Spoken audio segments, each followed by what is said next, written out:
Buenos días, compañeros. Mi nombre es Erika Joana Villamizar Botello del programa de Tecnología en Radiología e Imágenes Diagnósticas. Hoy les vengo a hablar las técnicas para un procedimiento radiológico. Bueno, como ya sabemos, la técnica es una acción destinada que sirve como para disminuir la carga microbiana antes de un procedimiento invasivo. ¿Cuáles son cuáles son los componentes de la técnica aséptica? Pues ya sabemos que el primero es el lavado de manos, el uso de barreras físicas como guantes, mascarilla y delantal, y el otro es uso de material estéril. El protocolo de venopunción. Como sabemos, el protocolo de venopunción es un proceso de una canalización de una vena por medio de un catéter con el fin de administrar medicamentos en forma consecutiva al paciente dependiendo de la orden médica o patológica. ¿Cuáles son los insumos para una venopunción?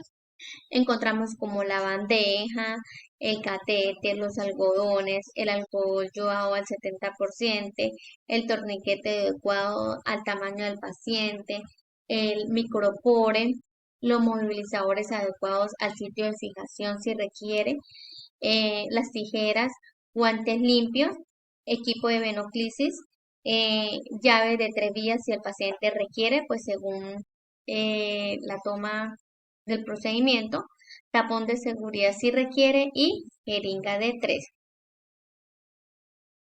Eh, ¿Cuál sería el paso a seguir?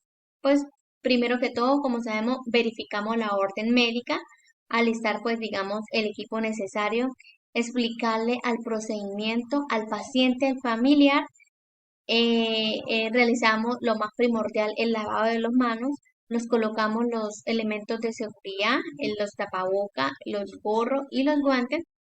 También le colocamos al paciente una posición cómoda para que sea verificable la extremidad al nivel más abajo del cuerpo y seleccionamos el sitio de venopunción. Primero que palpamos la vena, verificamos su calibre, el estado de la forma y el sitio que debe estar libre de una suciedad o grasa o materia orgánica.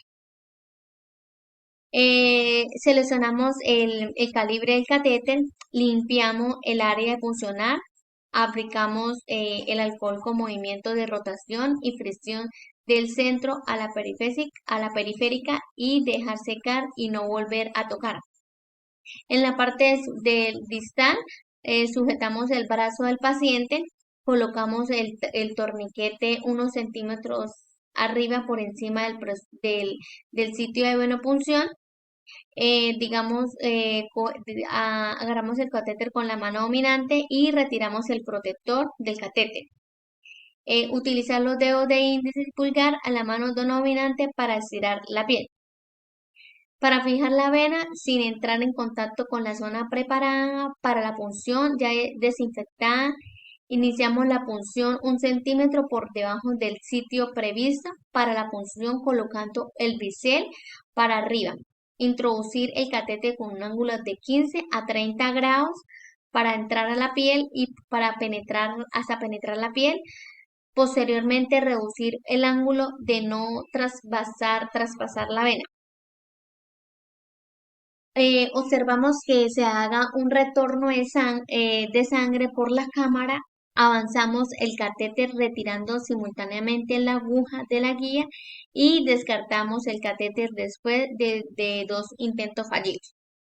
Verificamos la canalización adecuada, así caiga la gota en la cámara de venoclisis y retorno venoso.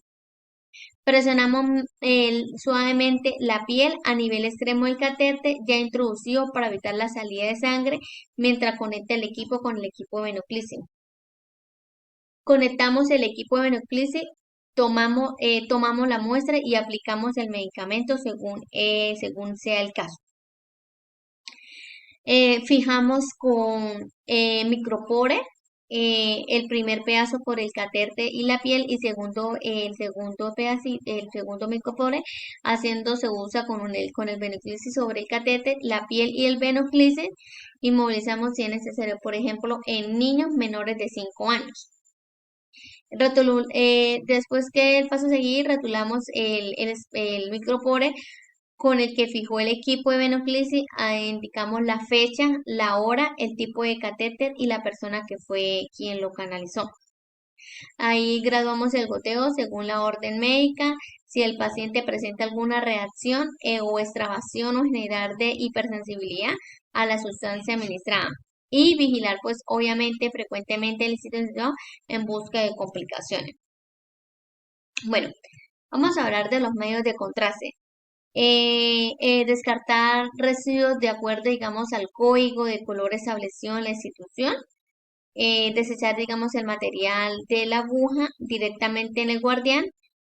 Nos retiramos, que asociamos que el paciente quede cómodo, deseche los guantes, realizamos el lavado de manos con antiséptica para evitar infecciones cruzadas y registrar insumos usados y realizar la nota en la historia clínica. El personal de enfermería, digamos, es la responsable de la inserción de las vías venosas periféricas y de ahí la importancia de conocer los criterios de la selección para escoger el catéter adecuado según su calibre, siendo, digamos, acorde con el paciente régimen terapéutico. 14 grados, Yelco 14, quirófanos de emergencia, 16 quirófanos de emergencia, 18 hemoderivados, medicación irritante, grandes volúmenes de fluidos y nutrición parenteral y contraste. El 20 es transfusiones sanguíneas, grandes volúmenes de fluidos y administración de antibióticos y analgésicos. El 22 también puede servir para transfusiones sanguíneas, venas pequeñas y frágil, terapia con citotóxicos y la mayoría de medicamentos y fluidos. El 24 es la medicación de infusiones de corta duración, venas frágiles, encontramos como en los neonatos, en pediatría, geriatría y en los servicios oncológicos. Como podemos observar, aquí encontramos los tipos de catéter, los colores. El 24 es el amarillo, el 22 es el azul, el 20 es el rosado, el 18 es el verde, el 16 es el gris y el 14 es el naranja.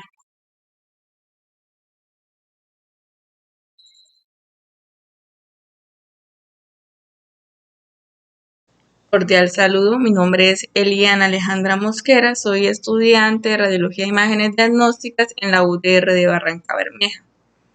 Bueno, el día de hoy vamos a hablar sobre los tipos de catéter intravenosos que se utilizan para los medios de contraste, ¿sí? Para el paso de los medios de contraste. Para eso vamos a definir qué es un catéter venoso periférico. Un catéter venoso periférico es un tubo delgado y flexible que se inserta en una vía periférica, generalmente en el brazo o la mano, ¿sí? Esto siempre nos debemos de cerciorar de que esta vía periférica no quede en los pliegues, ya que nos puede hacer oclusión y nos puede generar una extravasación.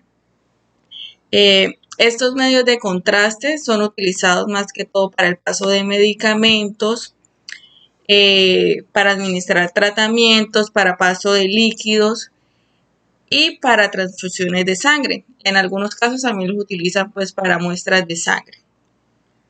Bueno, estos catéteres intravenosos vienen de un cierto tipo de calibre, como lo vemos acá. El más pequeño, o sea, el más pequeño, el más delgadito, tiene un calibre 24. ¿Sí? Estos calibres son como en inversa.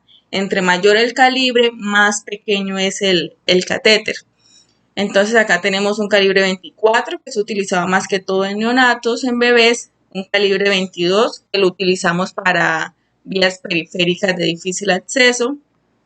Y encontramos un calibre 18 y 20 que son como los más recomendados para el paso de medio de contraste. También encontramos este tipo de calibre 14 y 16 que ya son mucho más gruesos, que son como para paso de líquidos en mayor volumen o medicamentos con una osmolaridad muy alta que pues puede generar daño a a la vena, ¿sí? O sea, a la vía periférica. Bueno, acá encontramos los tipos de calibre que les comento. Acá tenemos el calibre 18, que es uno de los más recomendados para el paso medio de contraste. Y tenemos el calibre 20, que pues también es un calibre óptimo para este medio de contraste, ya que lo que se le pasa en sí son como entre 75 a 150 cc de contraste con con un volumen de inyección o con una tasa de inyección de 3 a 5 cc por segundo, ¿sí? Entonces este es un calibre pues adecuado para este paso. Siempre debemos cerciorarnos de que estas vías periféricas queden en venas de buen calibre, ¿sí? Que queden mejor en la parte del antebrazo. No es muy recomendable acá en la mano, pues por el riesgo a posible extravasación o posible flebitis. Para el paso de este contraste también debemos cerciorarnos y verificar que la vía esté permeable, que no tenga enrojecimiento en la zona, que no tenga calor, que no tenga síntomas de infección o de flebitis. La vía periférica, en lo posible, que no esté muy manipulada, que no se le hayan pasado más medicamentos por esta vía. No puede ser mayor a 48 horas. ¿Sí? Lo más recomendado es que sea una vía periférica del mismo día para así evitar estas contraindicaciones como es la extravasación, ya que pues al generarse una extravasación se le va a hacer un daño al paciente y pues un daño que se puede generar a grave. Entonces, lo recomendado es eso, estar muy pendiente de la vía periférica del paciente, de los signos de alarma y pues mirar que de pronto el paciente no refiera dolor, porque pues también refieren dolor, y si refieren dolor, pues no es recomendable pasar este medio de contraste por esta vía. Bueno, esto es como todo lo del catéter como tal y lo del calibre que se utiliza. Gracias.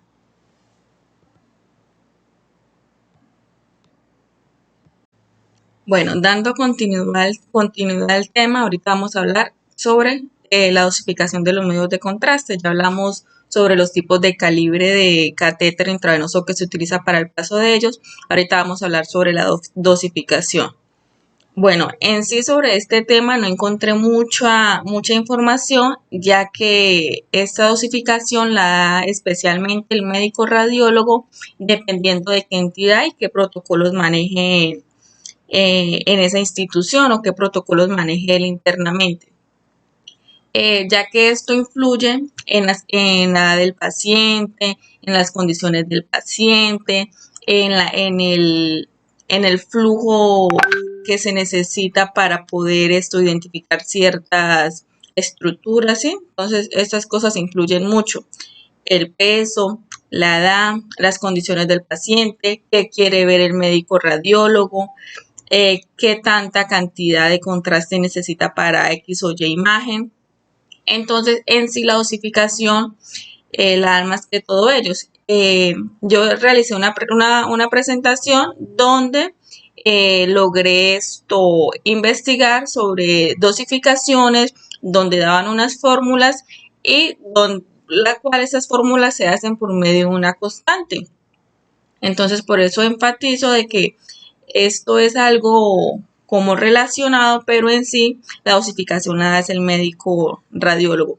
El medio de contraste como en su estándar, en su protocolo estándar, se pasa entre 75 a 150 cc. ¿Sí? Eso varía dependiendo del estudio que se vaya a realizar.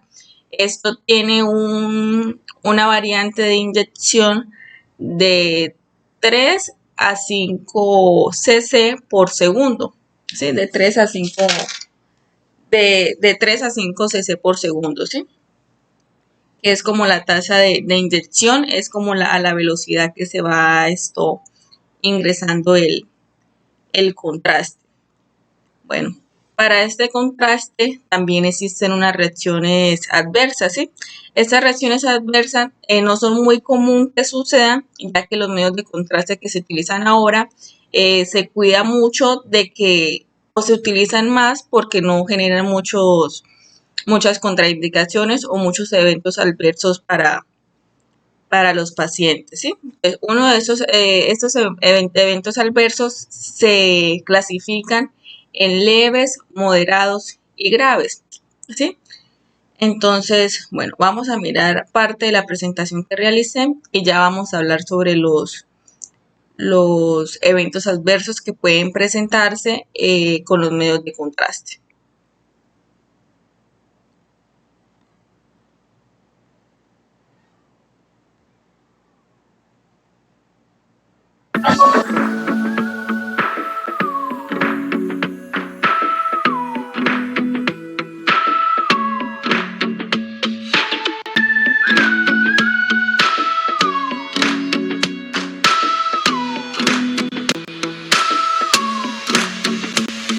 Como dice acá, en caso de que el paciente tener obesidad o sobrepeso, pues ya el médico saca este valor por medio del peso ideal, ya que pues, si lo hace con el peso real del paciente va a dar una dosificación muy grande y pues no es lo justificable, ya como lo había hecho anteriormente, oscila entre 75 a 150 cc de contraste. Entonces, en los pacientes obesos se hace la fórmula o el médico realiza su dosificación dependiendo el peso ideal del paciente. Eso ya se da con la talla del paciente.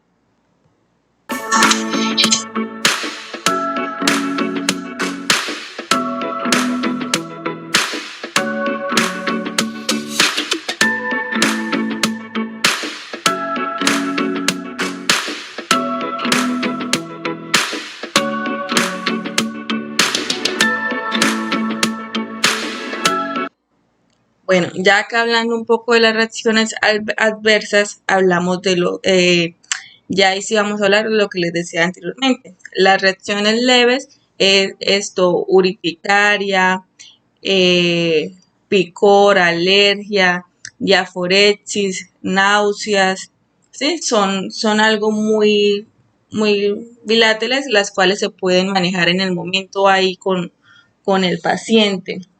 Ya encontramos las moderadas, que ya es por ejemplo, vómito en exceso,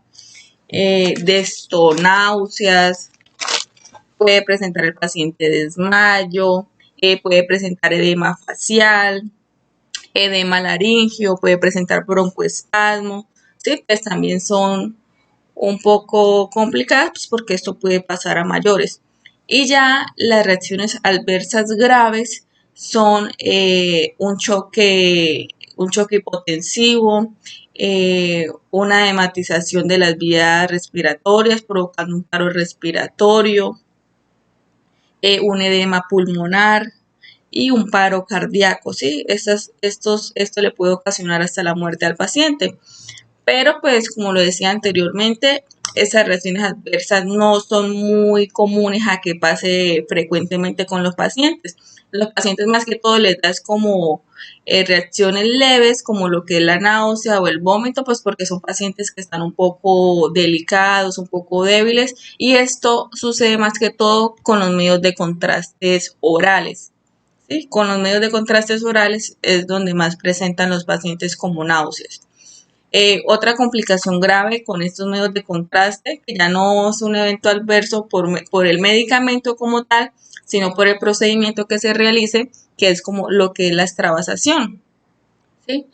Al generarse una extravasación, pues se le hace siempre un daño cutáneo al paciente, ya que se le puede generar una flebitis, puede llegar hasta una celulitis y se le puede complicar al paciente. Entonces, estas son como lo relacionado con los medios de contraste que solamente enfocan la dosificación y las reacciones adversas y como ya lo hablaba anteriormente, los tipos de calibres que se utilizan para el paso de estos medios de contraste. Hay pacientes que, por ejemplo, pacientes que están en UCI que tienen catéter venoso central. El paso de estos medios de contraste por este medio son un poco más susceptibles a generar reacciones adversas o a que las reacciones sean un poco más graves, pues porque ya esto va directamente, es como a la vena cava, ¿sí? entonces ya hay un poco más de complicaciones. No es tan recomendable pasar los medios de contraste por este central, pero pues dado el caso, la necesidad se puede utilizar sin ningún problema, ya que estos medios estos centrales pues también tienen la capacidad suficiente para pasar esta cantidad de volumen de contraste o la trayectoria, ¿sí? Como el valor de fluido del paso de contraste. Bueno, esto es todo por, este, por estos temas. Muchas gracias. Bueno, continuando con la presentación, ahora sí le voy a hablar sobre pues el tema pues en sí de la materia del medio de contraste. Eh,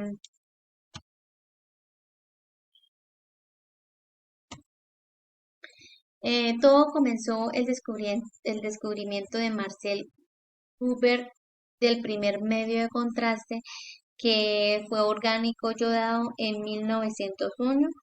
Fue la compañía que fundada más tarde en 1926 por Andrés Guber.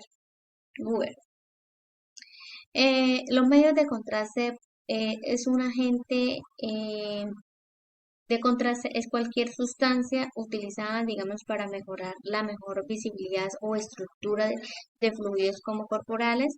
Esos líquidos reactivos son utilizados durante, digamos, el diagnóstico por un rayos X para enfatizar las propiedades de un tejido a otro.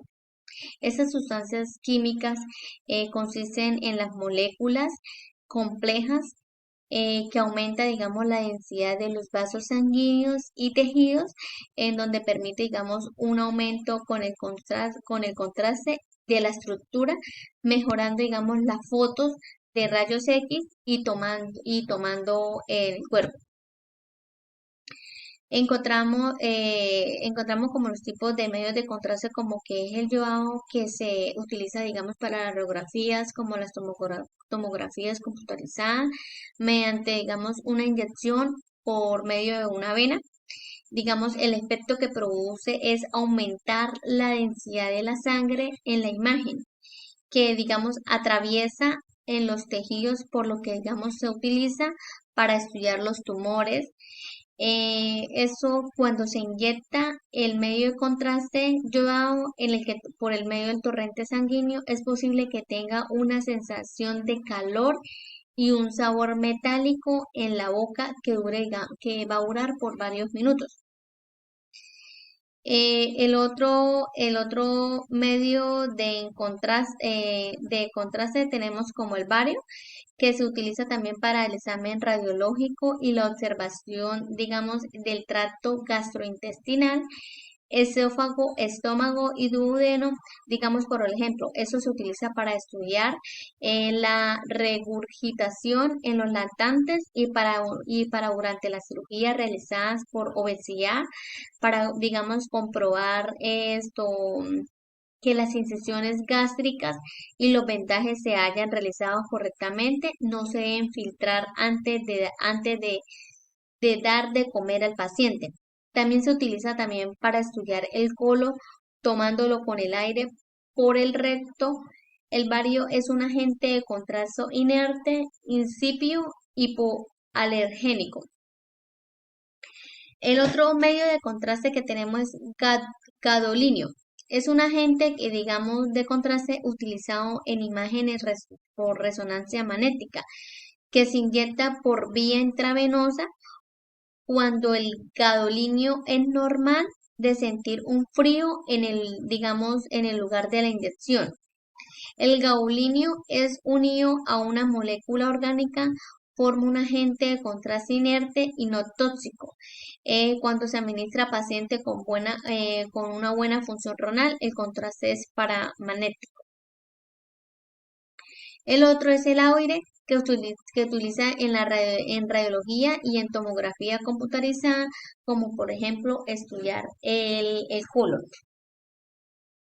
Tenemos la clasificación de los medios de contraste, que tenemos los contrastes negativos y los contrastes positivos. En los contrastes negativos tenemos el aire o gas, y en los contrastes positivos tenemos el yodo y bario.